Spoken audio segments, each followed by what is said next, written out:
ਤਾਰੀਖਦਾਨਾਂ ਦਾ ਇਹ ਮੰਨਣਾ ਹੈ ਕਿ ਹੈਲੋਵੀਨ ਦਾ ਜਿਹੜਾ ਸੁਰਾਗ ਹੈ ਉਹ ਕਬਰ ਮਸੀਹ ਤੋਂ ਸ਼ੁਰੂ ਹੁੰਦਾ ਹੈ। ਇਹਦਾ ਜਿਹੜਾ ਸੁਰਾਗ ਮਿਲਦਾ ਹੈ ਉਹ ਯੂਰਪ ਦੇ ਇਲਾਕੇ ਜਿਹੜਾ ਹੈ ਆਇਰਲੈਂਡ ਅਤੇ ਫਰਾਂਸ ਤੋਂ ਮਿਲਦਾ ਹੈ।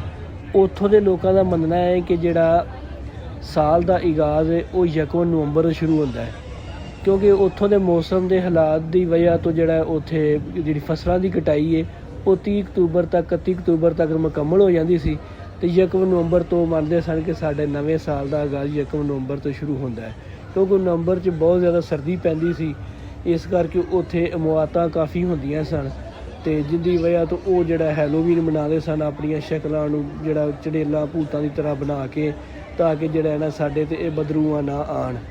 ਅਤੇ ਨਵੇਂ ਦੌਰ ਦਾ ਆਗਾਜ਼ ਇਹਦਾ ਜਿਹੜਾ ਹੈ ਉਹ 1921 ਤੋਂ ਅਮਰੀਕਾ ਦੀ ਰਿਆਸਤ ਮਿਨੇਸੋਟਾ ਤੋਂ ਸ਼ੁਰੂ ਹੋਇਆ ਅਤੇ ਪਹਿਲੀ ਵਾਰ ਇਹ 1921 'ਚ ਅਮਰੀਕਾ 'ਚ ਬਕਾਇਦਾ ਤੌਰ 'ਤੇ ਮਨਾਇਆ ਗਿਆ ਅਤੇ ਉਸ ਤੋਂ ਬਾਅਦ ਇਹ ਵੱਧਦਾ ਪੂਰੀ ਦੁਨੀਆ 'ਤੇ ਵੱਧ ਗਿਆ ਅਤੇ ਹਰ ਸਾਲ ਪੂਰੀ ਦੁਨੀਆ 'ਤੇ ਹੈਲੋਵੀਨ ਦਾ ਜਿਹੜਾ ਨਾ ਜਿੰਨੇ ਕੈਥਲਿਕ ਫਿਰਕੇ ਨੇ, ਈਸਾਈਆਂ ਦੇ ਕੈਥਲਿਕ ਫਿਰਕੇ, ਉਹ ਜਿਹੜਾ ਇਹ ਦਿਨ ਮਨਾਉਂਦੇ ਨੇ ਅਤੇ ਬੱਚੇ ਅਤੇ ਵੱਡੇ ਸਾਰੇ ਡਰਾਉਣੀਆਂ ਸ਼ਕਲਾਂ ਬਣਾ ਕੇ ਅਤੇ ਟ੍ਰਿਕ ਐਂਡ ਟ੍ਰੀਟ ਦੀਆਂ ਆਵਾਜ਼ਾਂ ਲਾ ਕੇ ਲੋਕਾਂ ਤੋਂ ਮਿੱਠੀਆਂ ਚੀਜ਼ਾਂ ਮੰਗਦੇ ਨੇ ਅਤੇ ਉਹਨਾਂ ਨੂੰ ਦੱਸਦੇ ਨੇ ਜਾਂ ਤਾਂ ਸਾਨੂੰ ਕੋਈ ਖਾਣ ਨੂੰ ਚੀਜ਼ ਦਿਓ ਜਾਂ ਫਿਰ ਸਾਡੀ ਸ਼ਰਾਰਤ ਵਾਸਤੇ ਤਿਆਰ ਹੋ ਜਾਓ। ਇਹ ਜਿਹੜਾ ਸੈਟਅਪ ਤੁਹਾਨੂੰ ਨਜ਼ਰ ਆ ਰਿਹਾ ਇਹ ਪਾਕਿਸਤਾਨ 'ਚ ਐਮਪੋਰੀਅਮ ਮਾਲ 'ਚ ਲੱਗਾ ਹੈ ਅਤੇ ਇਹ ਇੱਥੇ ਨਾ ਹੈਲੋਵੀਨ ਦਾ ਜਿਹੜਾ ਸੈਟਅਪ ਬਣਾਇਆ ਹੈ ਅਤੇ ਆ ਜੋ ਤੁਹਾਨੂੰ ਅੱਜ ਇਹਦੀ ਜ਼ਰਾ ਅੰਦਰੋਂ ਦਿਖਾਣੇ ਆ ਕਿ ਇਹਨਾਂ ਕਿਸ ਤਰ੍ਹਾਂ ਦਾ ਸੈਟਅਪ ਬਣਾਇਆ ਹੈ ਅਤੇ ਆਜੋ ਅੰਦਰ ਜਾ ਕੇ ਦੇਖਦੇ ਹਾਂ।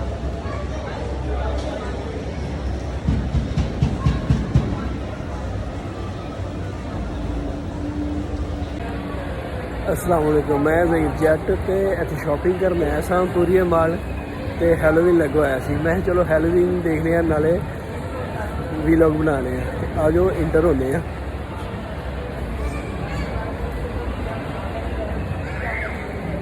काफ़ी डरावना लग रहा है।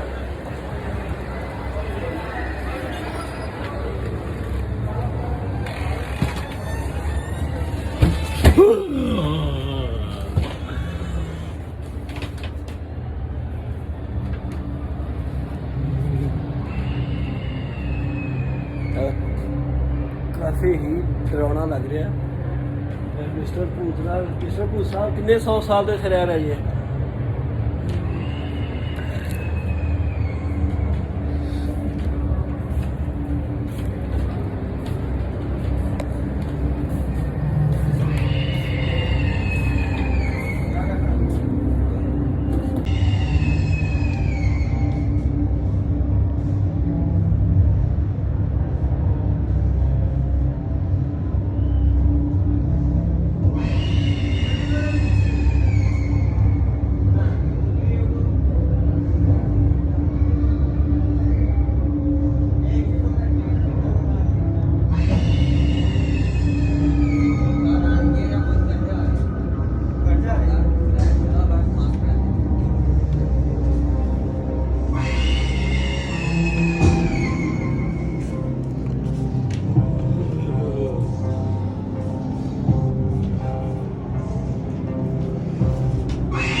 काफ़ी कुछ डरावना घूम रही है।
ਕਾਫੀ ਹੀ ਡਰਾਉਣਾ ਹੈ ਤੇ ਬੜਾ ਹੀ ਮਜ਼ਾ ਆਇਆ